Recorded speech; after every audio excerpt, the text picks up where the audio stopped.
الذكاء الاصطناعي قادر على ان هو يكتب لك 10,000 كلمة في خلال ثواني. كمان قادر على ان هو يظهر النتائج بتاعة الموقع بتاعك او المنتج بتاعك في محركات البحث ويكون مناسب جدا للاس اي او. وكمان يظهره على الادوات بتاعة الذكاء الاصطناعي اللي هي ال LLMs. قادر كمان على ان هو يوصف المنتج بتاعك وصف دقيق جدا ورائع.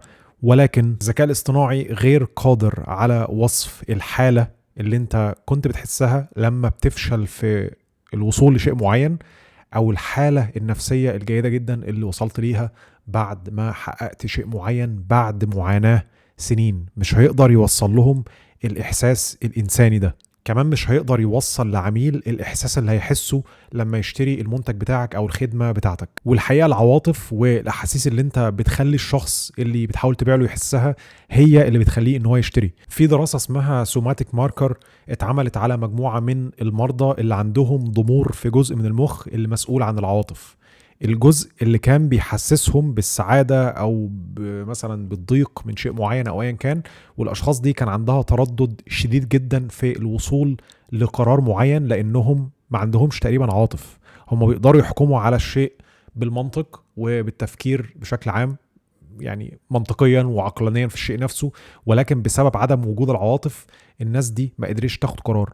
وعلى حسب الدراسات بتاعه علم النفس وقاعدة 95% رول، بنسبة 95% احنا بناخد قرار اقتناء شيء او شراء اي شيء بناء على عواطفنا. لو ما قدرتش ان انت تتواصل مع الناس عاطفيا وتضغط على مواضع الألم اللي هتخليهم ان هم يشتروا، هيبقى صعب جدا ان انت تبيع لهم اي حاجة. وعلى فكرة الموضوع ده بس ما ينطبقش على تجارة معينة او على بيزنس معين او على خدمة بتحاول ان انت تبيعها، ولكن حتى لو كنت موظف، حتى لو كنت شخص بيحاول ان هو يقنع مديره بفكرته، او بيحاول حتى ان هو يقدم على شغل وبيكتب ايميل يقنع الريكروتر او الشخص اللي هيعينه ان هو يعينه. مواضع الألم دي هتيجي من خلال فهمك لسيكولوجية الناس، ازاي بيفكروا، ايه الحاجات اللي بتحفزهم، الحاجات اللي بتحبطهم، ايه مواضع الألم او الحاجات اللي انت محتاج ان انت تضغط عليها علشان يشتروا، امتى تتكلم في المنتج بتاعك وامتى ما ينفعش ان انت تعرضه. انا اعتمدت على الذكاء الاصطناعي لفترة في كتابة نصوص اليوتيوب، سواء كانت على القناة دي او على القناة التانية،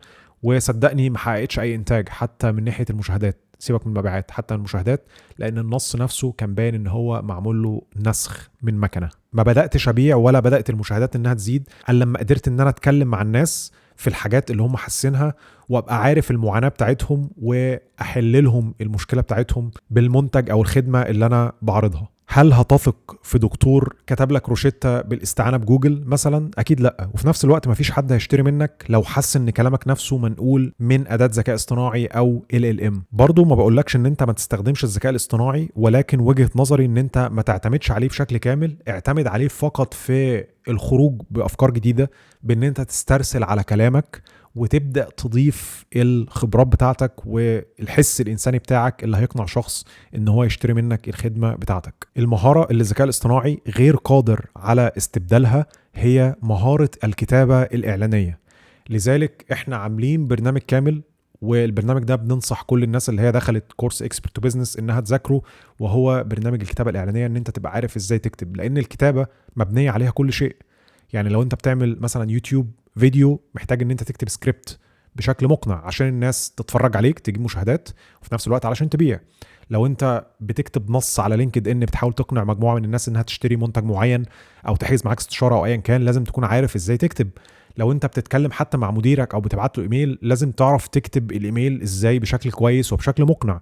فالكتابة مبني عليها كل شيء، واعتمادك على الذكاء الاصطناعي بشكل كامل عشان تكتب شيء غير موفق ومش هيفيدك بأي شيء. طيب احنا قلنا ان احنا نستخدم الذكاء الاصطناعي في كتابة نصوص، يعني نستعين بيه. السؤال بقى المهم، ازاي استخدمه بشكل ذكي؟ ازاي اكتب نص احقق من خلاله غرضي في ان انا اجذب انتباه الناس وفي نفس الوقت الناس دي تشتري مني بدون ما يبان ان هو مكتوب بالذكاء الاصطناعي؟ خلينا متفقين ان الناس لو شافت ان النص بتاعك مكتوب بالذكاء الاصطناعي هتفقد مصداقيتك، لان هيبان ان انت ما حطيتش اي مجهود في كتابة هذا النص.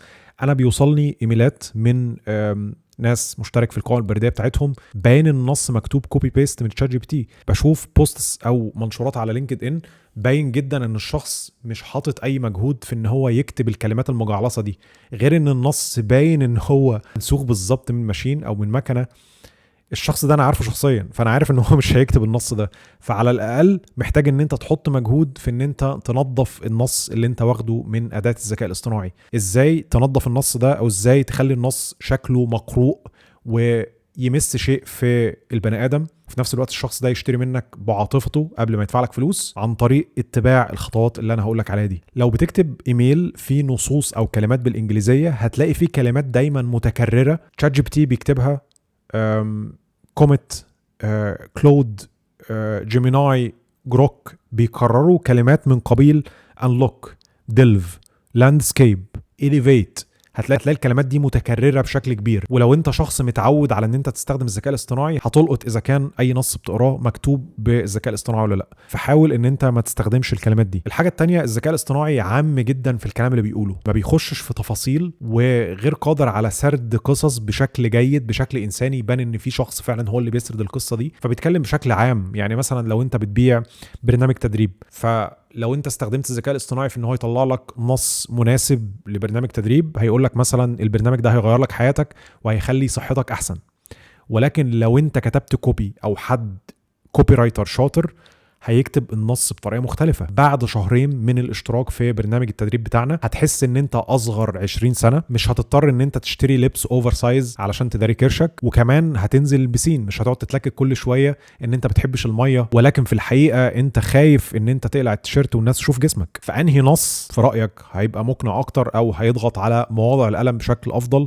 اكيد النص التاني. الحاجه الرابعه، في كومون سنس او بالعقل كده. لو انت قريت النص بتاعك وحسيت ان هو باين انه غبي او مكتوب بمكنه، ما تكتبوش. لانك لو حاسس ان هو مش انساني، حاول تعدل عليه، او حاول ان انت تشغل دماغك شويه ان انت تحط التاتش بتاعتك، او الهيومن تاتش بتاعتك، او الحس الانساني بتاعك. الحاجه الخامسه، في علامات كتيره بتتكرر زي اللي هي الداش، بتلاقيها موجوده حتى في النصوص العربيه، بتلاقي بيتم استخدامها بشكل زائد، ودي بتبقى علامه ان النص ده معمول بالذكاء الاصطناعي. الحاجه السادسه، النص عموما اللي بيبقى مستخرج من اداه ذكاء اصطناعي بيبقى باين ان هو عام قوي، مش محايد، ما عندوش وجهه نظر، ما عندوش راي.